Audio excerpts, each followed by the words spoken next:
زما کیسه یوه د غم کیسه ده ټوله د اوښکو او د نم کیسه ده شاعره تا ته به یې څنګه وایم د درد او ویر او د ماتم کیسه ده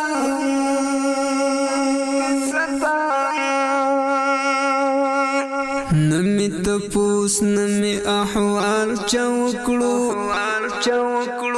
نمی د سری جامو خیال چا وکړو. دوستانو د یوې داسې ابۍ تر کوره راغلی یو چې خاوند یې په حق رسېدلی ده او بس تقدیر مسایل د خدای پاک اولاد نه ده ورکړی تکي تنها په کور کې اوسي او د کور حالت یې تاسې د باندې مولیدو چې په څه ډول یو کنډواله کور کې اوسي دغه کوټګکۍ غوندې پټه کړې ده چې لرګي او بازوان او شی یې هغه تقریبا د ډېرو پخوانو وختونو هغه بیا په څه تکلیف سره راټول کړي پکې اوسي. سامان یو بل راکړی زکات کې کور راکړی دغه سامان چې دا اوس یې لري علي دا شی د غریب سمجه راکړی د ډېر عمر د ډېر سلوشونو کولو کالو د بل شاده تیر سوی دی زه واده زو کړی مسلمان غاښنه واده د ډېر وخت ښه ما وخت سره تیروي دا یو بل ما کړه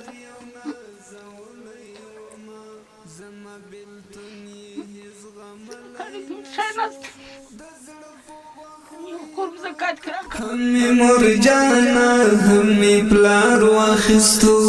زی بیلتون پچړو وهلم لمای ټول ژوند او روزګار واخستو. د خدای له طرفه چې هغه باید وسلو خالق نه وجرا کوي خو چې یو خلک داس نه کانو غدا چې اولاد نو اوس دا د خدای له طرفه دی چې تا ته خدای اولاد نه ده درکړی نو لکه څرنګه چې نورخان ورور وویل دغسې اولادونه یې چې مور و پلار یې پسې اخیستي داسې اولادونه یې چې مور و پلار تر اندازې اوښتي پې ستړي داسې اولادونه یې چې له خیره پرته نور یې ټول مور و پلار ته شر راوړي بدي راوړي جنجالونه راوړي.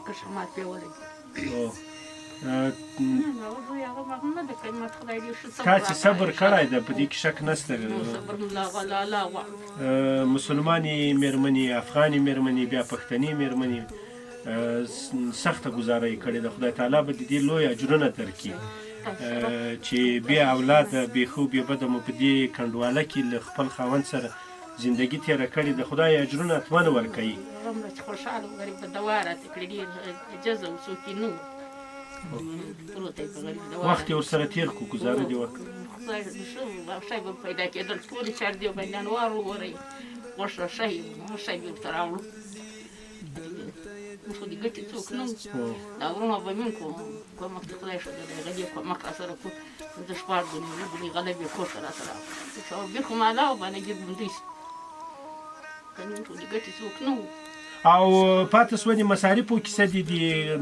خوراک کیسه دي د کالو د جامو کیسه دي د مسلې کیسه دي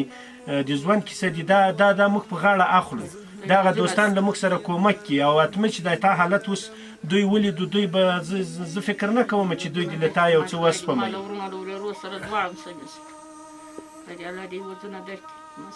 خالق ته ساید موږ کومک راسره کوي دغه هم دا یو فضل ده که تاسو د خدای د پاک په موږ به دغه عمر هم نه اوس د پام و درته یې وایي موږ دستې ورغلو که تا څوک راغله چې دغه عکسونه واخیستو بیا یې شپږ زره افغانۍ روپۍ هم راکړې دا روي روي پورونه پېپري خدای خو رنځره کوي ورته بیا شی غوښت بیا غوښت شی بیا غوښت تا ویل 1.5 لک روپۍ راباندې دي هغه مې دا ورور راباندې د نه دې راته ویلي انشاءالله دغه ورور مې نه دی نه غواړي د هغو وضعیت به هم طبعا خراب وي یو شی د عمر شته دي ښه خو هغه پور به هم که خیر په ګډه سره پرې کوو صحیح نه او ځکه ته ځکه پرې کول غواړې چې غاړې دې بیا نه یې بندي که نه نور خو غوښتنې نه دي غوښتنې نه دي خو پرې کوي هغه به موږ در سره پرې کوو کله دی رنځور و د کلیوال پرې خبرې دي هغه پسه راوست ځان ته بیا نو کالان ماته بیا رالاس د دود ول بیا یې د باندې پورې وځي خیرات که هغه دې سره رایوجې کړي دي ځان ته د 1.5 لک پور سنجولی د ابۍ اخلاص نو تاسې ګورئ دوستانو چې ورور د وخت په تېرېدو سره همکاري ورسره کړې ده پسه یې ورحلال کړی ده یو څه شی ورته راوړي دي دې په ځان یې حسابلي دي حال داسې هغه دا نه دي کړي چې دا قرض ده یا دا کومک ده خو هدف دا ده چې له ابۍ سره یې د همکاري په ډول کړي ابۍ د ژوند داستان د تاریخ ده نو زموږ د سترګو کې اوښکې راوستي بس دا د خدای تعالی خوښه وه چې تا ته اولاد نه ده درکړی او تا په دې تنهایي کې دا ژوند تر دغه وخت صبر خدای درکړی ده بېشکه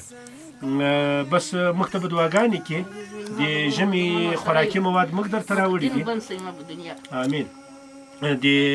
ژمي خوراکي مواد مو درته راوړي هغه به پسې مصرفوې که تلي در سره انتقال یې که در سره یوې سورې انشاءالله ټول زما یې څه چې شپږ میاشتې دي بس دي ښه ځکه ته به څه شی وخوري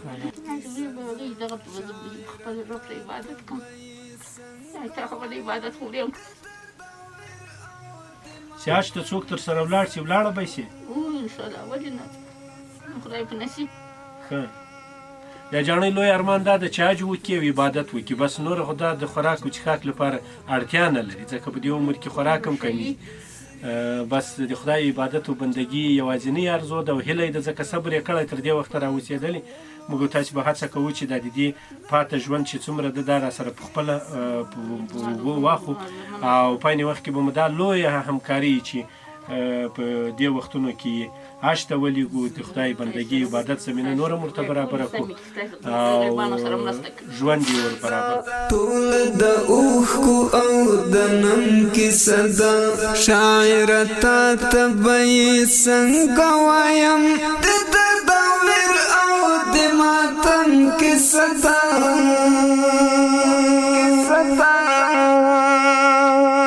شاعر زه هم بلا ښکلی وما د مور او پلار یو نازولی وما زما بېلتون یې هېڅ غملی نه شو د زړه په غوښو